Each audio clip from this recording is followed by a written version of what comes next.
नमस्कार, news 24 first express में आप सभी का बहुत बहुत स्वागत है। मैं हूं आपके साथ दीपिका। तो चलिए बढ़ते हैं कुछ खास खबरों की ओर। सहारनपुर में दान दी गई भूमि को करोड़ों रुपए की धोखाधड़ी कर बेचने वाले का मामला सामने आया है और ये मामला अध्यापिका से सुप्रीम कोर्ट की वकील बनी फराह फैज लेकर आई है।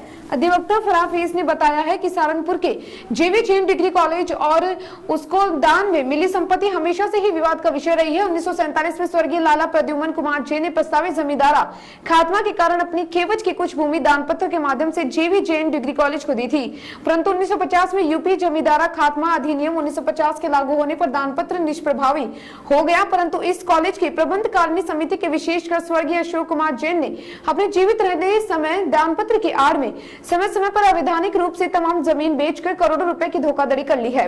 उन्होंने शिकायत की है कई बार की, परंतु उनके द्वारा शिकायत किए जाने के बाद कॉलेज ने उन पर और उनके करीबियों के विरुद्ध संपत्ति के घोटाले का मामला दबाने के उद्देश्य से थाना सदर बाजार में 4 अप्रैल 2010 में दर्ज करवाई गई और बिना किसी बात या साक्ष्य का संज्ञान ले बिना 10 सितंबर 2010 को चार्जशीट दाखिल कर दी गई, परंतु ये चार्जशीट 10 वर्ष बाद भी माननीय न्यायालय में दाखिल नहीं की गई है। इस संबंध में कई बार पुलिस के अधिकारियों के समक्ष गुहार की गई, परंतु सुनवाई न होने पर उच्च न्यायालय इलाहाबाद का दरवाजा खटखटाया, जहां से वरिष्ठ पुलिस अधीक्षक तथा प्रभारी निरीक्षक थाना सदर बाजार में मामले की लापरवाही बरतने को लेकर जवाब दाखिल करने के आदेश पारित किए हैं।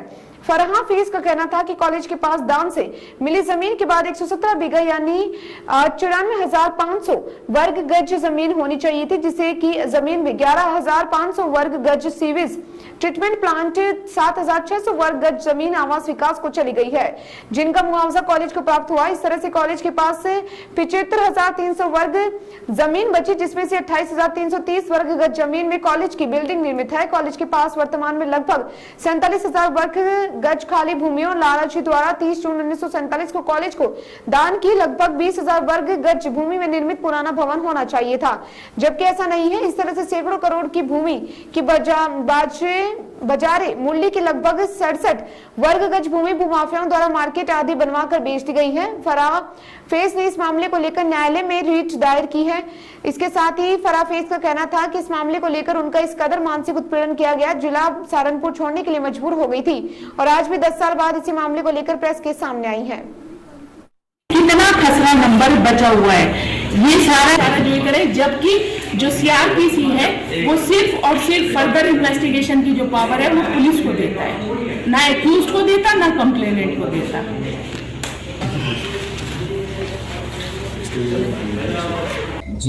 जी मैडम, आज का क्या प्रोग्राम है? मैं फराह फैज क्योंकि सहारनपुर की रहने वाली हूँ, वैसे एडवोकेट हूँ सुप्रीम कोर्ट में, और एडवोकेट जिस इशू को लेकर के मैं बनी हूँ एक टीचर से, आज उसी इशू को लेकर के ये पीसी है।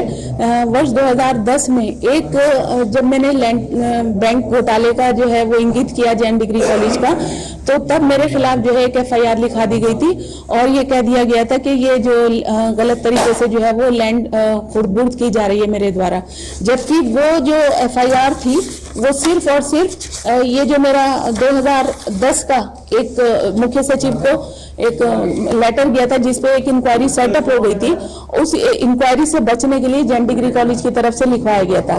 तब भी मैंने यही कहा कि मेरे जितने भी एविडेंसेस हैं उसको इन्वेस्टिगेशन में इंक्लूड किया जाए और जैन डिग्री कॉलेज ने जिस खसरा नंबर पर क्लेम किया है अपने काबिज होने का या मालिक होने का, उसका जो है वो कोई भी रेवेन्यू रिकॉर्ड सबूत पेश करे, जिसको उन्होंने नहीं किया।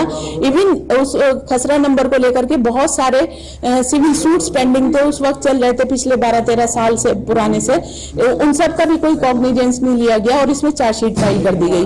जब चार्जशीट फाइल हो गई उसके बाद भी मेरी जो है वो रुका नहीं और मैंने हमेशा से यही कहा कि इसमें फर्दर इन्वेस्टिगेशन होना चाहिए और फर्दर इन्वेस्टिगेशन होने के बाद में जितने भी मेरे रेवेन्यू के रिकॉर्ड्स हैं वर्ष 1916 से लेकर के अब तक के, उनके बिहाफ पर इसका इन्वेस्टिगेशन होना चाहिए। लेकिन आज तक भी कोई भी इस तरह के एविडेंसेस मेरा नहीं लिया गया। अब भी मैंने DGP से मिलकर के, प्रिंसिपल सेक्रेटरी होम से मिलकर के अपना ये रिप्रेजेंटेशन दिया और ये 21 बार तक मैं जो है वो ये सारे रिक्वेस्ट कर चुकी कि मेरा ये मैटर जो है वो फर्दर इन्वेस्टिगेट होना चाहिए। तो हमारे जो SSP हैं वो इस मामले में चुप्पी साधे हुए हैं और ये मामला जो है बार बार मुझे यही कहा जाता है कि फर्दर इन्वेस्टिगेट नहीं हो सकता, आप जाकर के माननीय न्यायालय में चाराजोई करें। इसलिए मैंने ये मैटर जाकर के ऑनरेबल हाई कोर्ट के सामने रखा, रिट फाइल की, तो ऑनरेबल हाई कोर्ट ने इसमें जो है वो ऑर्डर किया और काउंटर फाइल करने का ये ऑर्डर हुआ है।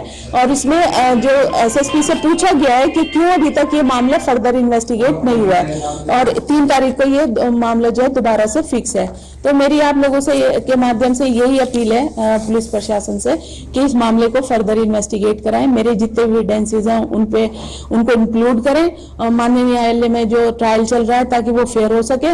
और एक जो बहुत बड़ा लैंड स्कैम जिससे बचने के लिए ये FIR कराई गई है, उस लैंड स्कैम को उजागर होने में मेरी मदद करें। ये अशोक कुमार कौन है जैन जिन्होंने? अशोक कुमार जैन अब तो इस दुनिया में नहीं रहे, लेकिन वो उस वक्त सेक्रेटरी।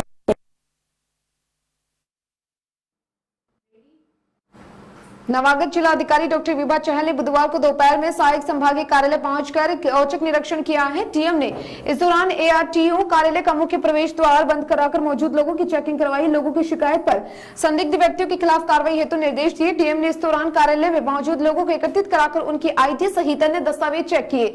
साथ ही वहीं मौजूद ARTO के साथ ही हेमचंद गौतम को कड़े सख्त शब्दों में निर्देश दिए कि कार्यालय की व्यवस्थाएं में सुधार कर ले। जल्द ही फिर से ARTO दफ्तर का निरीक्षण किया जाएगा। पहली बार में आगाह किया जा रहा है, आगामी निरीक्षण के दौरान लापरवाही मिली तो सख्त कार्रवाई की जाएगी। कार्यालय में दलालों के माध्यम से कोई कार्य नहीं किया जाए, जन सामान्य को हर हाल में सुविधा दी जाए। टेस्ट में पास होने वाले लोगों के लाइसेंस बनाए जाए। उन्होंने कार्यालय के प्रत्येक पटल पर जाकर मौजूद कर्मचारियों टेस्ट देने हेतु अभी अपनी बारी का इंतजार कर रहे हैं लोगों से बातचीत की। पैसे किसको दिए? एजेंट को मैडम, आज ARTO कार्यालय का निरीक्षण किया गया है, किस तरीके के निर्देश दिए गए, क्या कमियां पाई गई हैं? कुछ समय से जो है शिकायतें आ रही थी ARTO कार्यालय की, तो आज वहाँ पर जाकर औचक निरीक्षण किए गए। तो वहाँ पर जो लोग आए हुए थे उनसे मालूम पड़ा कि उन्होंने कितने कितने पैसे देके कौन कौन से एजेंट से अपना लाइसेंस बनवाने के लिए उनको देना पड़ा पैसा। तो उनके जो है शिकायतों के आधार पे हमने 3 लोगों के खिलाफ FIR दर्ज की है। और ARTO परिसर के आसपास बहुत सी अवैध दुकानें भी हैं जिस पर बैठ के ये लोग यही सब काम करते हैं, तो उस पर भी हम कार्रवाई करेंगे। जिलाधिकारी कासगंज पुलिस अधीक्षक कासगंज द्वारा जनपद के सभी क्षेत्र अधिकारियों थाना प्रभारियों के साथ आगामी पंचायत चुनाव को दृष्टिगत सुरक्षा व्यवस्था सुनिश्चित करने हेतु पुलिस द्वारा की जा रही कार्यवाही की समीक्षा की गई। इसके साथ ही सभी थाना प्रभारियों के साथ अपराध गोष्ठी का आयोजित की गई है। अपराध गोष्ठी के दौरान सभी क्षेत्राधिकारियों एवं थाना प्रभारियों को उनके सर्किल थाना क्षेत्र में अवैध शराब निष्कर्षण एवं बिक्री के संबंध में कड़ी हिदायत दी गई कि किसी भी थाना क्षेत्र में किसी भी दशा में अवैध शराब का निष्कर्षण एवं बिक्री कदापि न होने पाए। यदि कहीं ऐसा पाया जाता है तो संबंधित थाना प्रभारियों को जवाबदेही तय होगी।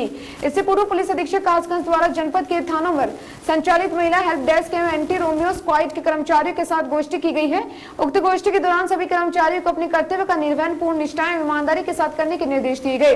इसके साथ ही जनपद कासगंज से सुरक्षा मुख्यालय लखनऊ स्थानांतरित हुए क्षेत्राधिकारी पटियाली वेंद्रपाल गौतम का विदाई समारोह आयोजित किया गया। इस दौरान जिलाधिकारी कासगंज एवं पुलिस अधीक्षक कासगंज द्वारा स्मृति चिन्ह भेजकर इस पुष्पमाला पहनाकर उन्हें सम्मानित कर सहित विदाई दी।